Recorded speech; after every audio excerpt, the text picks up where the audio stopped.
ജനങ്ങളെ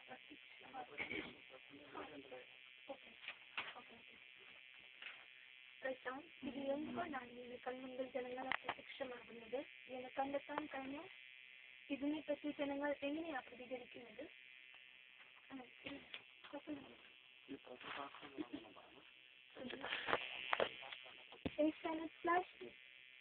ജനങ്ങൾ കൺമുമ്പിൽ അപ്രത്യക്ഷമാകുന്ന പ്രതിമാസം അമേരിക്കയുടെ വാണിജ്യ തലസ്ഥാനമായ ന്യൂയോർക്ക്. കൂടുതൽ വിവരങ്ങളുമായി പ്രശാന്ത് ഇപ്പോൾ ലൈനിലുണ്ട്. പ്രശാന്ത്, ഹലോ. പ്രശാന്ത്, ഈ സംഭവം റിപ്പോർട്ട് ചെയ്യുകയുണ്ടായി. ഇതിനെക്കുറിച്ചുള്ള കൂടുതൽ അന്വേഷണങ്ങൾ നടന്നുകൊണ്ടിരിക്കവേ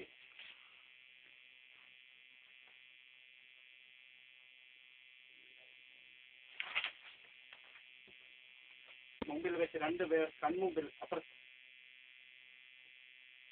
മഞ്ജു 2009 ആഗസ്റ്റ് 16 ഇംഗ്ലണ്ടിലാണ് ഈ സംഭവം ആദ്യമായി റിപ്പോർട്ട് ചെയ്തത്. തുടർച്ചയെന്നോണം ഓസ്ട്രേലിയയിലും ഉഗാണ്ടയിലും ഈ സംഭവം റിപ്പോർട്ട് ചെയ്യുകയുണ്ടായി. ഇതിനെക്കുറിച്ചുള്ള കൂടുതൽ അന്വേഷണങ്ങൾ നടന്നുകൊണ്ടിരിക്കവേ